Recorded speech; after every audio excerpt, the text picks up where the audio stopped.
Coming up on NGU Vision News, COVID is still making its mark on campus life through emergency funds, vaccine clinics, and athlete testing. And families gathered together for food and football as North Greenville celebrated Family Weekend. Crusaders took the fields and the court this weekend as each played a home game. And one of North Greenville's American Sign Language instructors serves in the church, the missions field, and the classroom. It's all up next on NGU Vision News.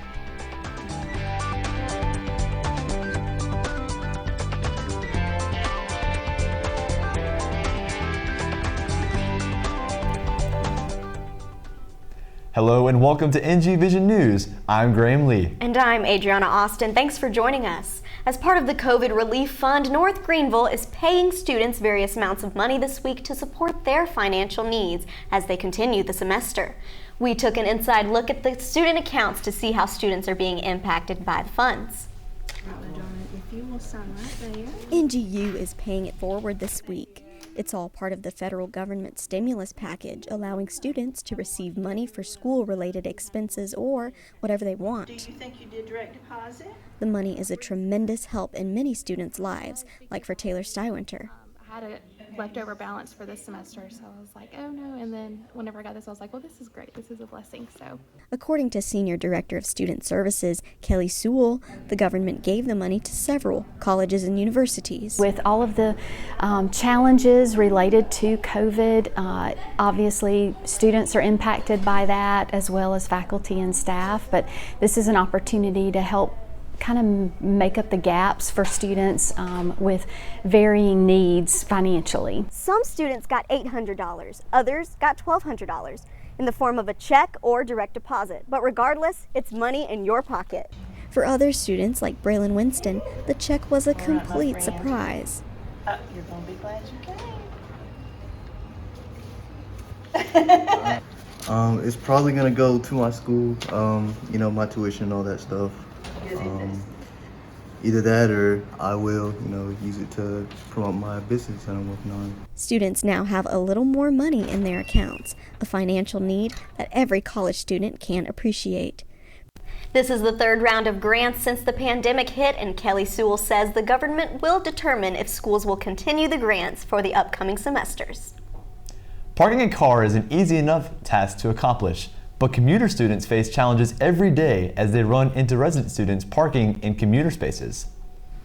Resident students are marked by red decals for female students and black decals for male students. Commuter vehicles are marked by blue decals, and yet commuter lots are filled by a mix of all three decals, with campus security seeing an average of 60 parking violations a day. That's why we come out here every day to give out tickets and warnings, just to educate the students on where they can and cannot park. And the more we do it, the better it gets. Students are encouraged to familiarize themselves by parking policies outlined in the student handbook to avoid unfavorable circumstances in the future. North Greenville did have quite the COVID comeback as active cases increased over 300% in a single week and having steadily dropped since. According to North Greenville's official campus advisory, active student cases by September 2nd rose to a high of 54 active student cases, with 52 students in off-campus isolation. This spike in cases was 360% increase from case numbers only a week prior and resulted in temporary measures of online chapel and mask requirements. Cases dropped almost as quickly as they rose, and by September 23rd, all measures had been reversed. Athletes already have a tight weekly schedule with classes, practice, and games. However, COVID-19 has given them one more task if they want to continue playing the sport they love. In order to ensure the safety and health of ongoing sports, athletes have been required to participate in weekly COVID testing. It takes place early on Wednesday mornings at the Ralph and Marion Hendricks Athletic Center, and each team has a designated time to get tested.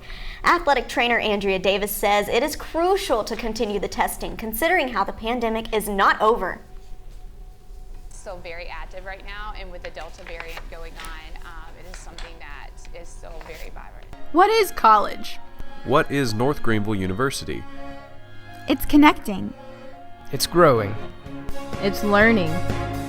It's serving. It's preparing. It's laughing. It's loving. It's pushing yourself to the limit. It's living with a difference. It's living with a difference. It's living with a difference. It's North Greenville University, where Christ makes the difference.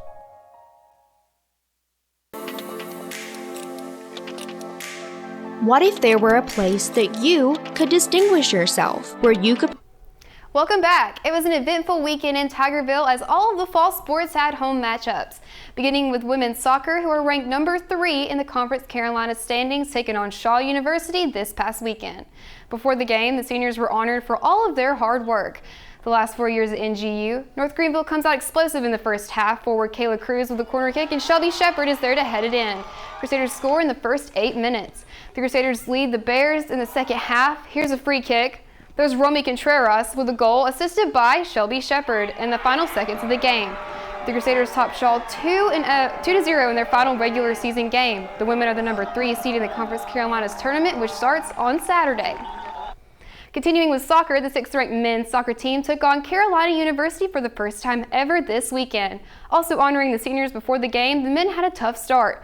NGU fell 1-0 because of a penalty kick halfway through the first half. The Bruins led 1-0 for most of the game, then NGU responds midway through the second half.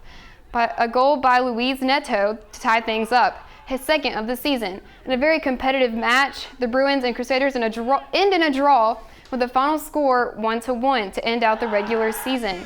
The Crusaders are the number 6 seed in the tournament and will face Converse University at home Wednesday at 5 p.m. But the number 1 Lady Crusaders were back on the home court this past weekend, facing the Erskine Flying Fleet. With a much-needed win on the line for the top seed Crusaders in the first set, both teams are neck and neck. NGU comes out on top, 25-20. It's all NGU starting the second set with a 4-0 run, then Erskine on a hot streak. The points go back and forth until the Flying Fleet knock the Crusaders off their feet, 25-22. Going into the third and fourth set, it was smooth sailing for the Crusaders as they lead by 2 in most of the third to win 25-19. And in the final set, they cruised to victory 25-15. Crusaders stay on top in the West Division of the Conference Carolina standings, winning 3-1.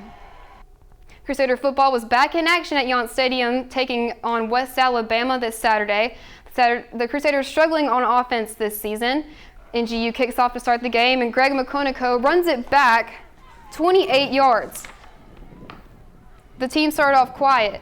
Jack McDaniel's pass attempt to Tyreek Martin is incomplete. The Tigers up 3-0 after an early field goal. Things start rolling for the Tigers in the second quarter. Jack McDaniels finds Bailey Blanchard, and Blanchard runs 19 yards straight in for 6. Tigers up 10-0. The Crusader offense just not clicking as Kaylin Riley struggles and is sacked. Late in the second quarter, McDaniels throws 6 yards to Caleb Bass. Tigers up 17-0. It's all the Tigers' second quarter. With 53 seconds to go, McDaniels fires Tyreek Martin with a touchdown to end the half. West Alabama 24-0. After the half, Crusaders still trying to find rhythm. Riley fumbles and takes it home 31-0. The Tigers take it home 31-0. Riley finally finds Christian Bruce late in the third, and the Crusaders are on the board 31-7. Eddie Martin then picks off McDaniel's pass. In the fourth, the Tigers slow down. Riley looks downfield to Christian Bruce for 6 yards, and what a catch! Score 31-14. West Alabama tops NGU 31-14. The Crusaders travel to Georgia to face Valdosta State, the number 2 team in the nation for Gulf South Conference. Gosh, Wow. I hope they get their offense back on track.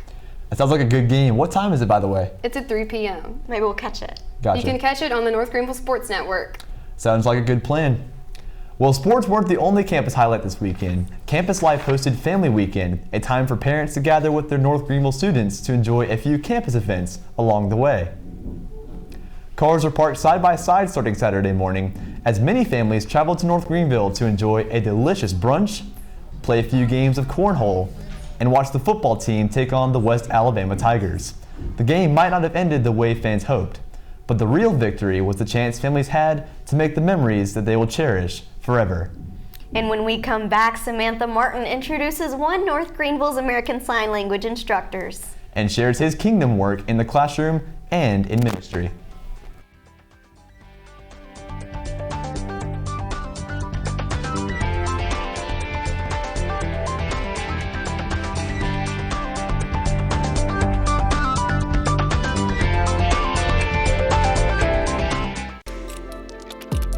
What if there were a place that you could distinguish yourself, where you could prepare for what you want to do and who you want to be?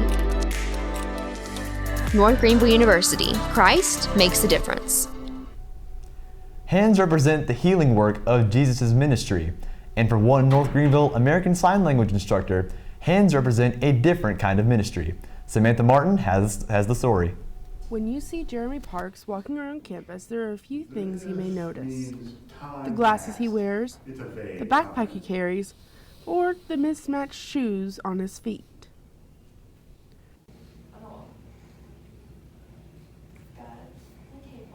But should you step into any of his classes, you learn that he has hearing loss that has progressively worsened since early childhood.